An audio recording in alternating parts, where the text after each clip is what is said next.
السلام علیکم ورحمۃ اللہ وبرکاتہ۔ ایک دوست نے سوال پوچھا ہے کہ حضرت یہ بتائیں کہ کیا سحری کھائے بغیر روزہ ہو جاتا ہے؟ تو بھائی سحری کھانا سنت ہے، فرض یا واجب نہیں ہے۔ تو آپ اپنے فرض کو ادا کرنے کے لیے سنت کی مٹھاس لازمی اس میں ڈالیں۔ چونکہ پاک محبوب علیہ السلام کی سنت ہے سحری کھانا، تو آپ سحری کھایا کریں۔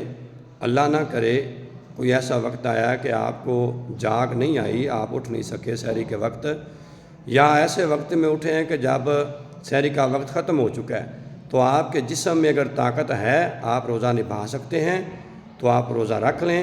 انشاءاللہ آپ کا روزہ کامل ہوگا، آپ کو اس کا اجر و ثواب دیا جائے گا۔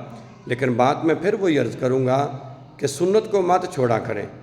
اور حضور علیہ السلام فرماتے ہیں کہ سحری کھانے میں برکت ہے، تو آپ برکت حاصل بھی کریں اور روزے بھی رکھیں، لہٰذا روزہ ہو جائے گا۔ اللہ پاک عمل کی توفیق عطا فرمائے۔